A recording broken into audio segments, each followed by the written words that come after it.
witch had locked the door and told the Earthmen not to disturb her, so there was no danger of interruption for the present. Their first business was, of course, Puddleglum's burnt foot, a couple of clean shirts from the prince's bedroom, torn into strips and well greased on the inside with butter, and salad oil off the supper table made fairly good dressing.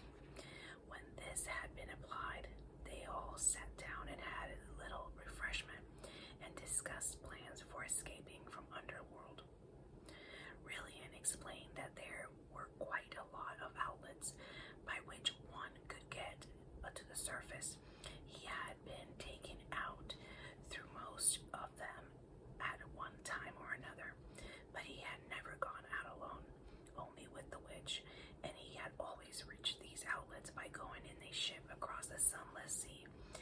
What the Earthmen would say if he went down to the ship, no one could guess, but most likely they would ask awkward questions. On the other hand, the new outlet, the one for the invasion of the overworld, was on this side of the sea, and only a few miles away. The prince knew that it was nearly finished. Only a few feet of earth divided the diggings from the outer air. It was even possible that it had now been quite finished. Perhaps the witch had come back to tell him this and to start the attack. Even if it was not, they could probably dig themselves out by that route in a few hours, if they could only get there without being stopped, and if only they found the diggings unguarded. But those were the difficulties, if you ask me, began Puddleglum, when Scrub interrupted.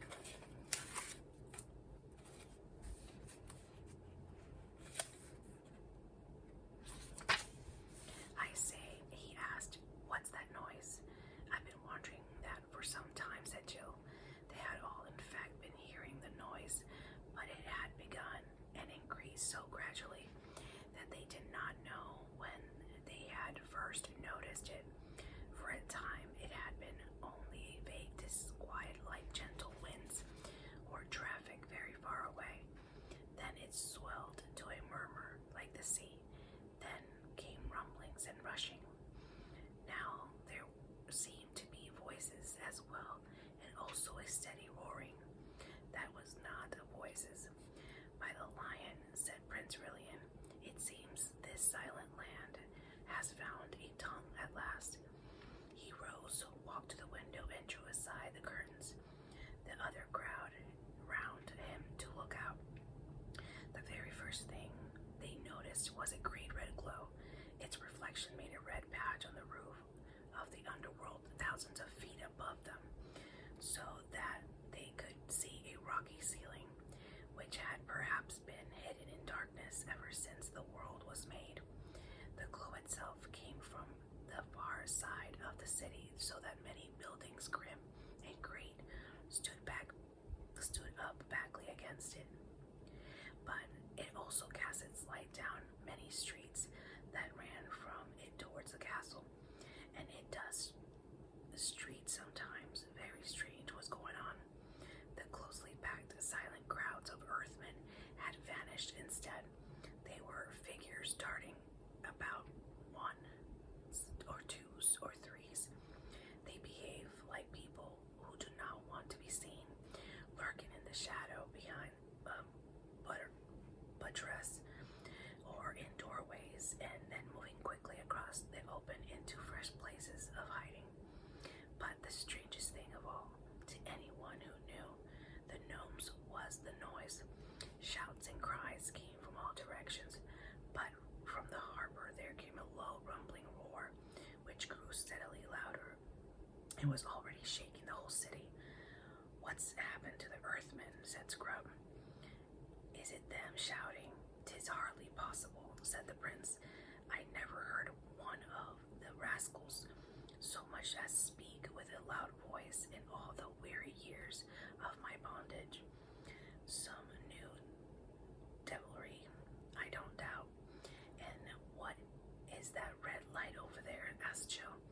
Is something on fire? If you ask me, said Puddleglum, I should say that was the central fires of the earth breaking out to make a new volcano.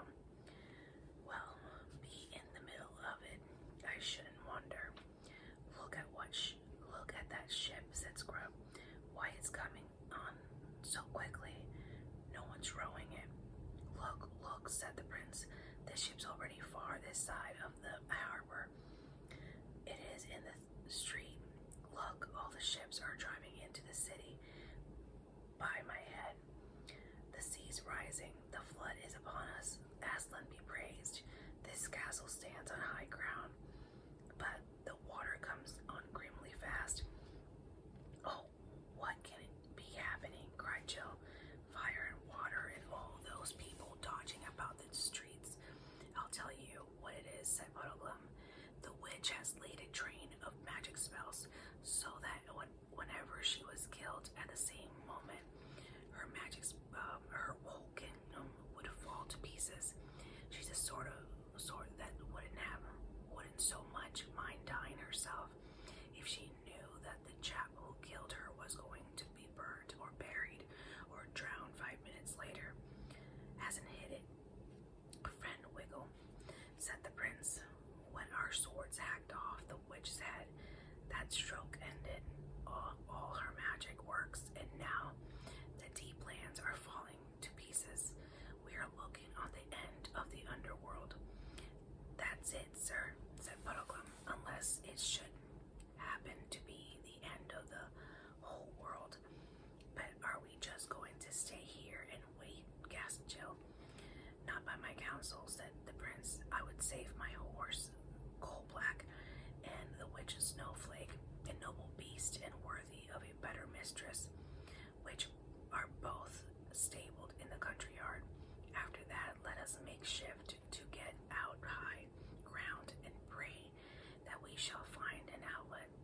The horses can carry two each at need, and if we put them to it, they may outstrip the flood. Will your highness now put on armor? Asked Puddleglum. I don't like the look of those. And he pointed down the street. Everyone looked down. Dozens of creatures, and now that they were close, they obviously were Earthmen, were coming up from the direction of the harbor, but they were not moving like aimless crowd. They behaved like modern soldiers in an attack, making rushes and taking over, anxious not to be seen from the castle windows. I dare not see the inside of the armor again, said the prince. I rode in it as the movable dungeon, and it stinks of magic and slavery, but I will take the shield. He left the room and returned with a strange light in his eyes a moment later. Look, friends, he said, holding out the shield towards them. An hour ago it was black and without device, and now the shield had turned bright as silver, and on it, redder than blood or cherries, was the figure of the lion. Doubtless, said the prince, this signifies that Aslan will be our good lord, whether he means us to live or die, and all's one for that. Now, by my counsel, we shall all kneel and kiss his likeness, and then all shake hands with one another, as true friends that may surely be parted. And then let us descend into the city and take the adventure that is sent to us. And they all did as the prince had said. But when Scrub shook hands with Jill, he said, So long, Jill. Sorry I've been a funk and so ratty. I hope you get safe home. And Jill said, So long, Eustace. And I am sorry. I've been such a pig. And this was the first time they had ever used Christian names, because one didn't do it at school. The prince unlocked the door and they all went down the stairs, 3 of them with drawn swords and Jill with drawn knife. The attendants had vanished and the great room at the foot of the prince's stairs was empty. The gray, doleful lamps were still burning, and by their light they had no difficulty in passing gallery after gallery and descending stairway after stairway. The noises from outside the castle were not not so easily heard. Here, as they had been in the room above, inside the house, all was still as death and deserted. It was as they turned a corner into the great hall on the ground floor that they met their first Earthman, a fat, whitish creature with a very pig-like face who was gobbling up the remains of food on the tables. It squealed. The squeal was very like pigs, and darted under the bench, whisking its long tail out of Puddleglum's reach in the nick of time. Then it rushed away through the far door, too quickly to be followed. From the hall they came out into the courtyard. Jill, who went to a riding school in the holidays, had just noticed the smell of a stable, a very nice, honest, homely smell. It is to me a place like Underworld. When Eustace said, "Great Scott, look at that," a magnificent rocket had risen from somewhere beyond the castle walls and broken into green stars. "Fireworks," said Jill in a puzzled voice. "Yes," said Eustace, "but you can't imagine those Earth people letting them off for fun. It must be a signal, and means no good to us, I'll be bound," said Puddleglum. "Friends," said the prince, "when once a man is launched on such an adventure as this, he must bid farewell to hopes and fears. Otherwise, death or deliverance will both come too late to save his honor and his reason." Oh, my beauties. He was now opening the stable door. "Hey, cousins, steady, coal-black, softly now, Snowflake, you are not forgotten." The horses were both frightened by the strange lights and the noises. Jill, who had been so cowardly about going through the black hole between one cave and another, went in without fear between the stamping and the snorting beast, and she and the prince had them saddled and bridled in a few minutes. Very fine they looked as they came out into the courtyard, tossing their heads. Jill, Mountain, Snowflake, and Puddleglum got up behind her. Eustace got up behind the prince on coal-black. Then, with a great echo of hooves, they rode out of the main gateway into the street. Not much danger of being burned. That's the bright side of it, observed Puddleglum, pointing to their right. They're hardly 100 yards away. Lapping against the walls of the houses was water. "Courage," said the prince. "The road there goes down steeply." That water was climbed only half up the greatest hill in the city. It might come so near in the first half hour and come no nearer in the next two. My fear is more of that. And he pointed with his sword to a great tall Earthman with boar tusks, followed by 6 others of assorted shapes and sizes, who had just dashed out of the side street and stepped into a shadow of the houses where no one could see them. The prince led them, aiming always in the direction of the glowing red light, but a little to the left of it. His plan was to get round the fire. It was a fire onto high ground, in hope that they might find their way to new diggings. Unlike the other 3, he seemed to be almost enjoying himself. He whistled as he rode. He sang snatches of an old song about Corin thunder for a fist of Arkenland. The truth is, he was so glad at being free from his long enchantment that all danger seemed a game in comparison, but the rest found it eerie journey. Behind them was a sound of clashing and entangled ships as they rumbled on of collapsing buildings.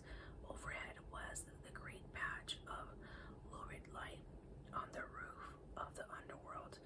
Ahead was the mysterious glow, which did not seem to grow any bigger.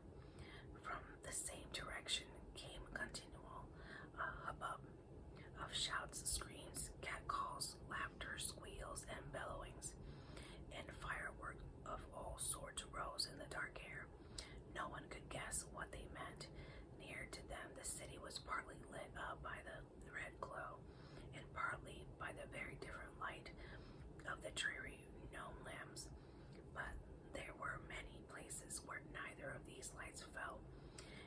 most places were jet black, and in and out of those places, the shapes of the Earthmen were darting and slipping all the time, always with their eyes fixed on the travelers, always trying to keep out of sight themselves. There were big faces and little faces, huge eyes like fishes, eyes and little eyes like bears.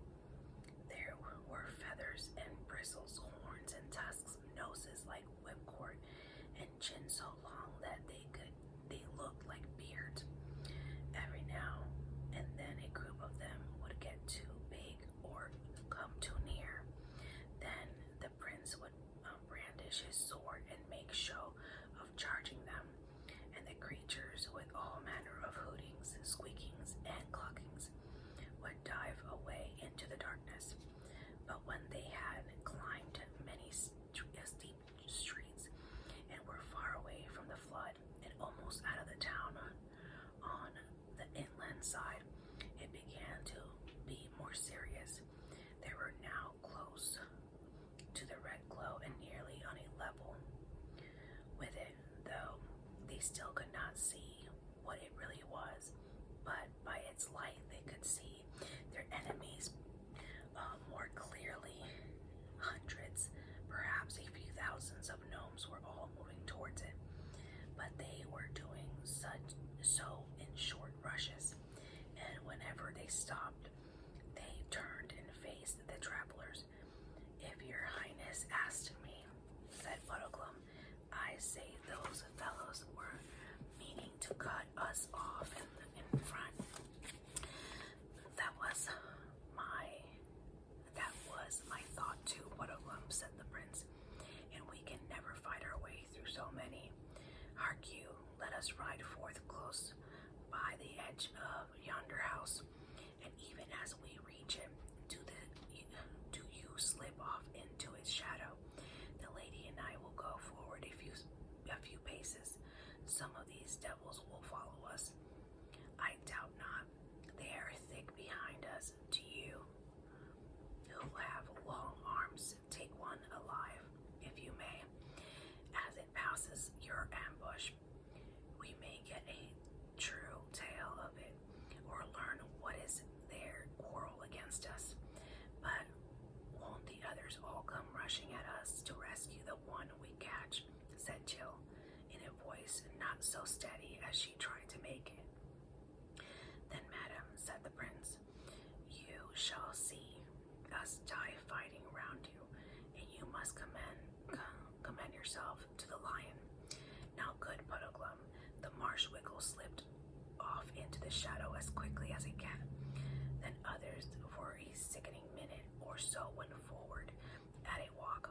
Then suddenly, from behind them, there broke out a series of blood-curdling screams, mixed with a familiar voice of Puddleglum saying, "Now then, don't cry out before you're hurt, or you will be hurt. See, anyone would think it was a pig being killed." "That was good hunting," exclaimed the prince, immediately turning coal-black and coming back to the corner of her house. "Eustace," he said, of your courtesy, take Black's head." Then he dismounted, and all three gazed in silence with Puddleglum pulled his catch out into the light. It was a most miserable little gnome, only about 3 feet long. It had a sort of ridge, like a coxcomb, only hard on the top of its head, like pink eyes, and mouth and a chin so large that round that its face looked like that of a pygmy hippopotamus. If they had not been in such a tight place, they would have burst into laughter at the sight of it. "Now, Earthman," said the prince, standing over it and holding his sword point very near the prisoner's neck, "speak up like an honest gnome, and you shall go free. Play the knave with us, and you are but a dead Earthman. Good Puddleglum, how can it speak while you hold its mouth tight shut?" "No, and it can't bite either," said soft hands that your humans have, saving your highness reverence. I'd have been all over blood by now. Yet even a marshwiggle gets tired of being chewed. Sarah, said the prince to the gnome, one bite and you die. Let its mouth open, Puddleglum. Oh, squealed the Earthman. Let me go, let me go. It isn't me. I didn't do it. Didn't do what? Asked Puddleglum. Whatever your honors will say I did do, answered the creature. Tell me your name, said the prince, and what your Earthmen are all about today. Oh, please, your honors, please, kind gentlemen, whimpered the gnome. Promise you will not tell the Queen's Grace anything I say. The Queen's Grace, as you call her, said the prince sternly, is dead. I killed her myself. What? Cried the gnome, opening its ridiculous mouth wider and wider in astonishment. Dead? The witch is dead? And by our honor's hand. It gave a huge sigh of relief and added, why then your honor is a friend. The prince withdrew his sword an inch or so. Puddleglum let the creature sit up. It looked around for the four travelers with its twinkling red eyes. It chuckled once or twice and began. That's the end of chapter 13. Now we're going to chapter 14. The bottom of the world. My name is Golg, said the gnome, and I'll tell your honors all I know. About an hour ago, we were all going about our work, her work, I should say, sad and silent, same as we've done any other day for years and years. And then there came a great crash and bang. As soon as they heard it, everyone said this to himself, I haven't had a song or dance or let off a squib for a long time. Why's that? And everyone thinks to himself, why, I must have been enchanted. And then everyone says to himself, I'm blessed if I know why I'm carrying this load.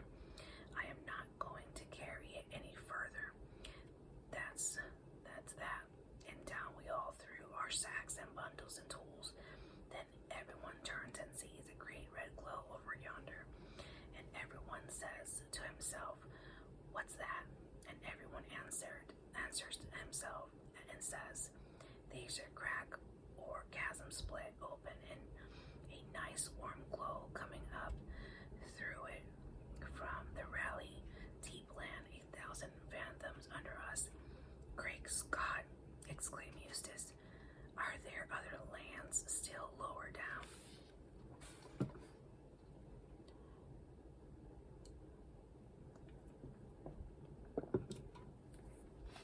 Oh yes, your honor, said Gold. Lovely places that we call the land of Bism. This country where we are now, the witch's country, is what we call the shallow land. It's a good deal too near the surface to suit us. You might almost as well be living outside on the surface itself. You see, we're all poor gnomes from the Bism, whom the witch has called up here by magic to work for her. But we've forgotten all about it till that crash came and the spell broke. We didn't know who we were or where we belonged. We couldn't do anything or think anything except what she put into our heads. And it was glum and gloomy things she put there all those years. I nearly forgotten how to make a joke or dance a jig. But the moment the bang came and the chasm opened and the sea began rising, it all came back. And of course, we all set off as quick as we could to get down the crack and home to our own place. And you can see them over there and letting off rockets and standing on their heads for joy. And I'll be very obliged to your honors if you'll soon let me go and join in. I think this is simple, splendid, said Jill. I'm so glad we freed the gnomes just as well as ourselves when we cut off the witch's head. And I am so glad they aren't really horrid and gloomy anymore than the prince really was. Well, what he seemed like. That's all very well, Pole, said Puddleglum cautiously, but those gnomes didn't look to me like chaps who were just running away. It looked more like military formations, if you ask me. Do you look me in the eye, in the face, Mr. Golem, and tell me you weren't preparing for battle? Of course we were, Your Honor, said Gold. You see, we didn't know the witch was dead. We thought she'd be watching from the castle. We were trying to slip away without being seen.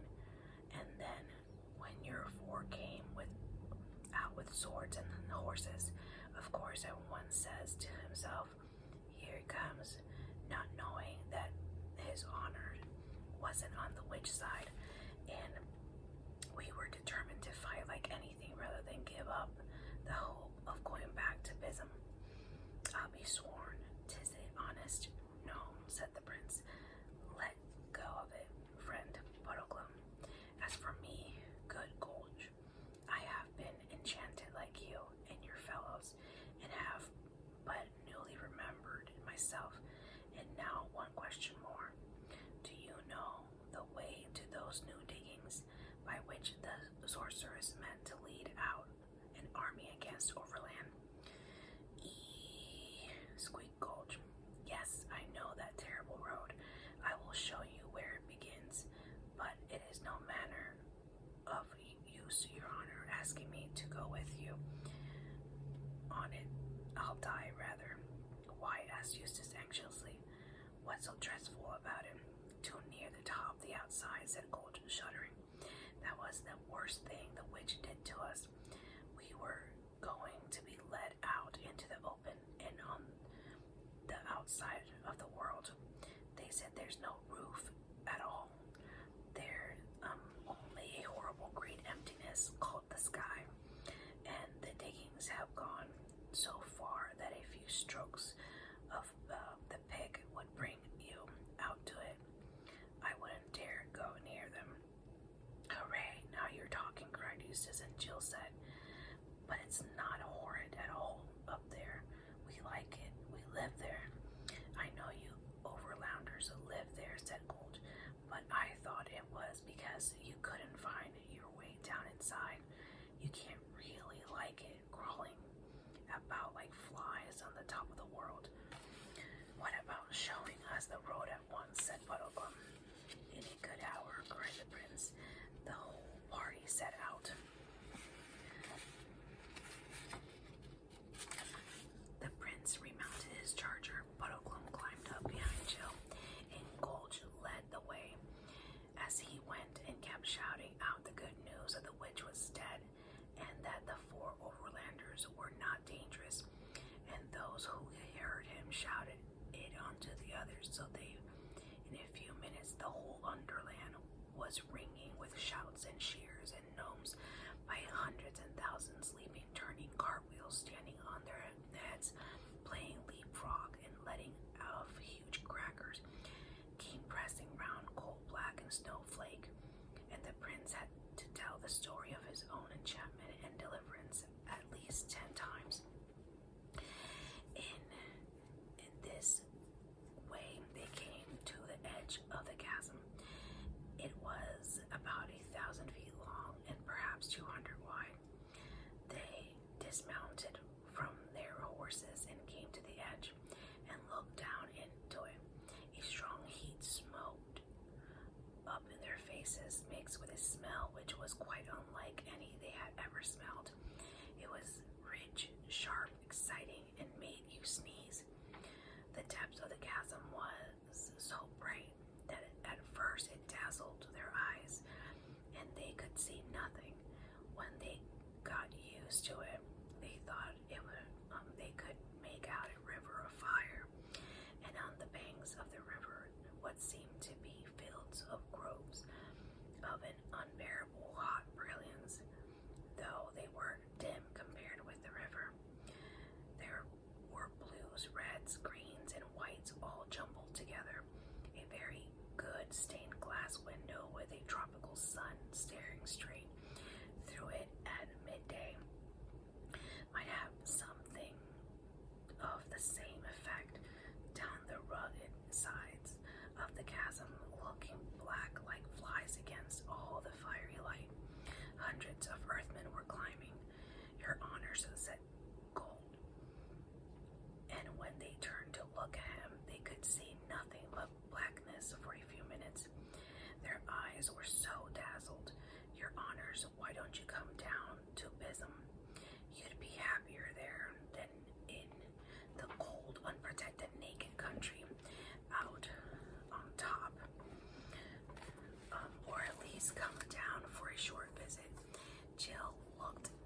Jill took a look.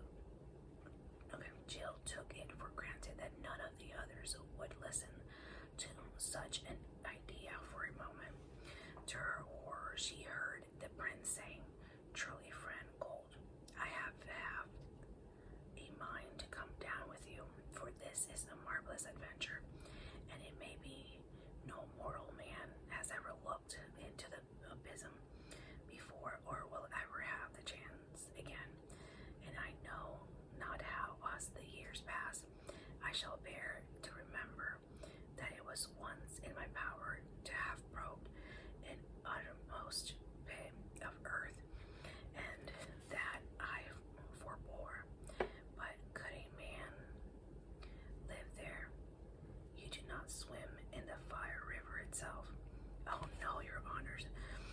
Nah, it's only the salamanders live in the fire itself."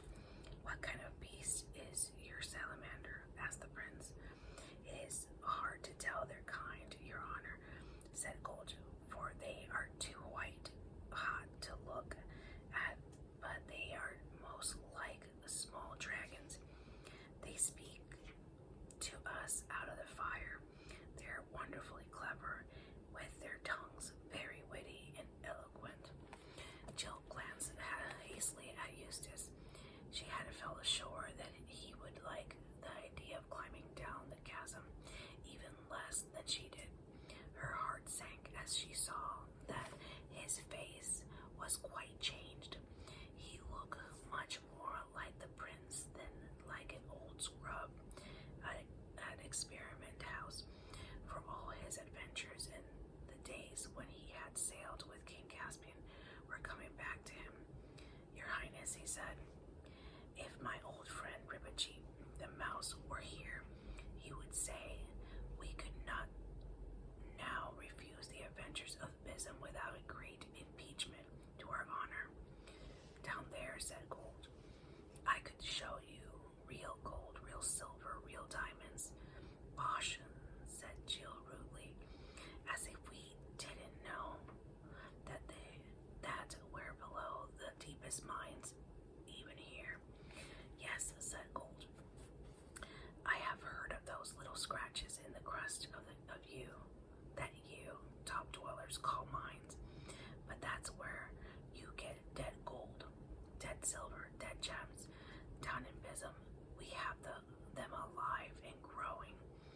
They're all picked up by bunches of rubies that you can eat and squeeze you a cup full of diamond juice. You won't care much about fingering the cold, dead treasures of your shallow mines after you have tasted the live ones of Bism."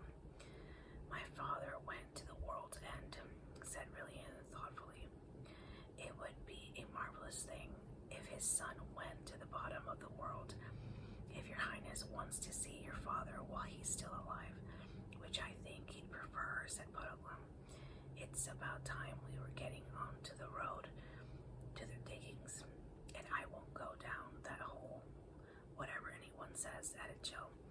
"Why, if your honors are really set off to go back to the overworld," said Gold, "there is one bit of road that's rather lower than this, and perhaps if that flood's still rising."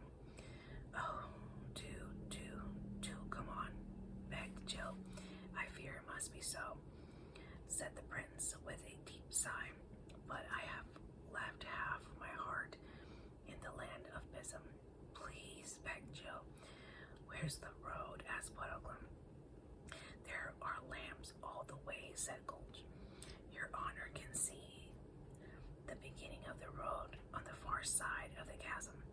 "How long will the lamps burn for?" asked Puddleglum. At the moment, a hissing, scorching voice, like a voice of fire itself. They wondered afterwards if it could have been a salamander, came whistling up out of the very depth of Bism. "Quick, quick, quick! To the cliffs, to the cliffs, to the cliffs!" said the rift closes. It closes. Quick, quick! And at the same time,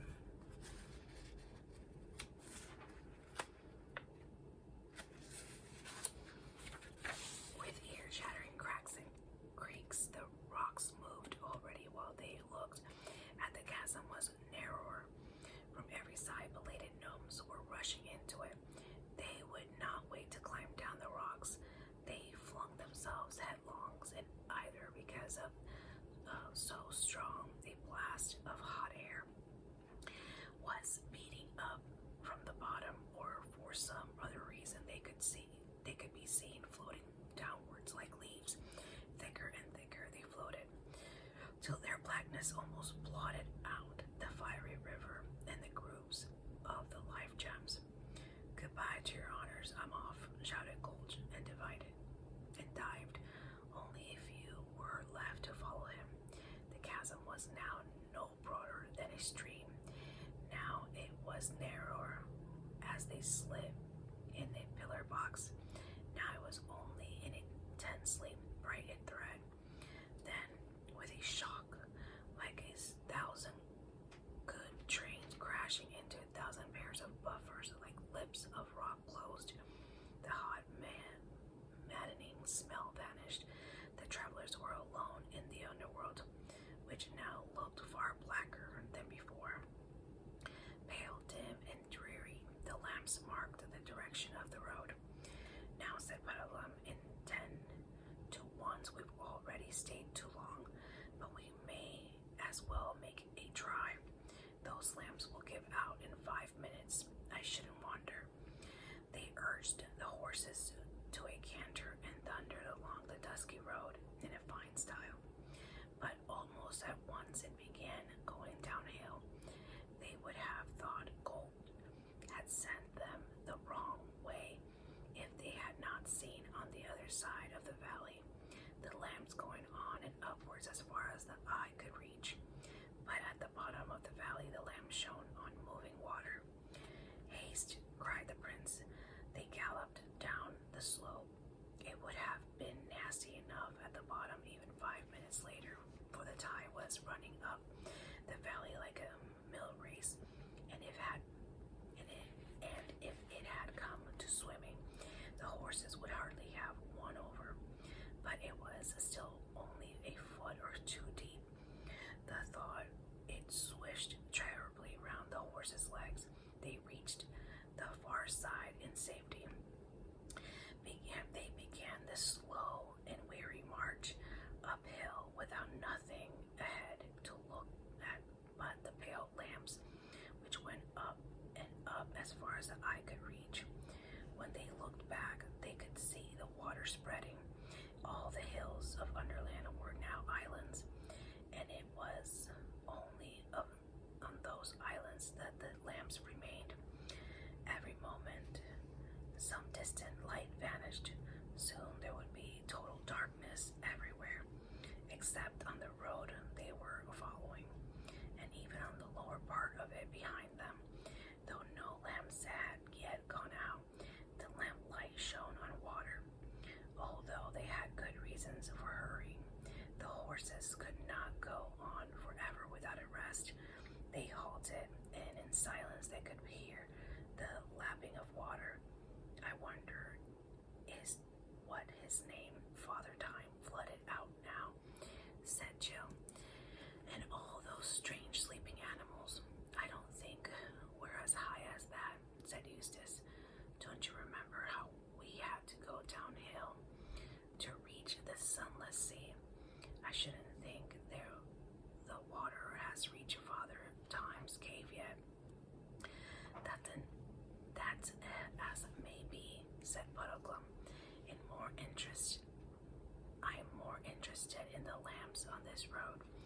Look a bit sickly, don't they? They've always did, said Jill. Ah, said Puddleglum, but they're greener now. You don't mean to say you think they're going out, cried Eustace.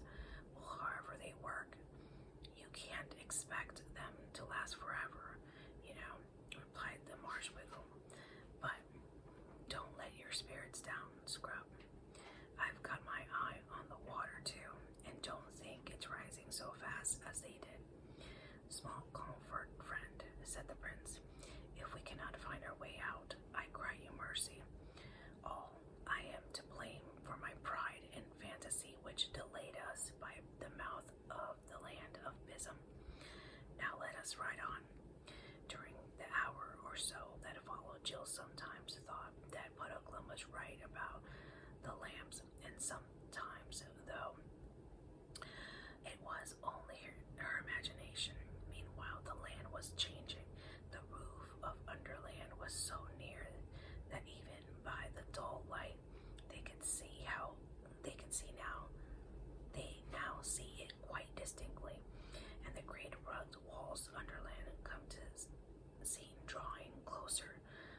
each side.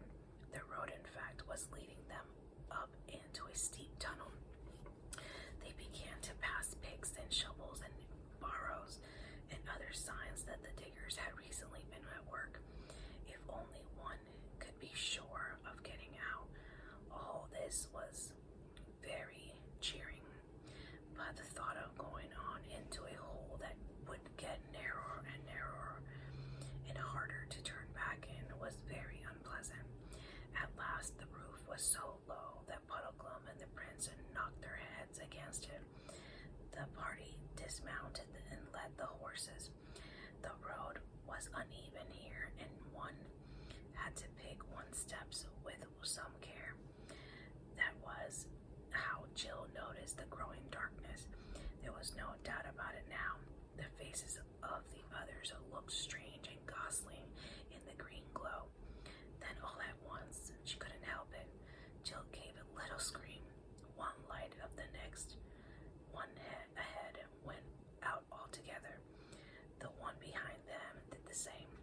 Then they were in absolute darkness. Courage, friends, came Prince Rillian's voice. Whether we live or die, Aslan will be our good lord. That's right, sir, said Puddleglum's voice. And you must always remember there's one good thing about being trapped down here. It'll save funeral expenses. Jill held her tongue. If you don't want other people to know how frightened you are, this is always a wise thing to do. It's your voice that gives you away. We might as well go on a stand here, said Eustace, and when she heard the tremble in his voice, Jill knew how wise she'd been not to trust her own. Puddleglum and Eustace went first with their arms stretched out in front of them. For fear of blundering into anything, Jill and the prince followed, leading the horses. I say, came Eustace's voice later, are my eyes going wrong, or is there a patch of light up there? Before anyone could answer him, Puddleglum called out, Stop! I'm up against the dead end, and it's earth, not rock. What were you saying, Scrub? My lion, said the prince. Eustace is right. There is a sort of, but it's not daylight, said Jill. It's only a cold blue sort of light. Better than nothing, though, said Eustace. Can we get up to it? It's not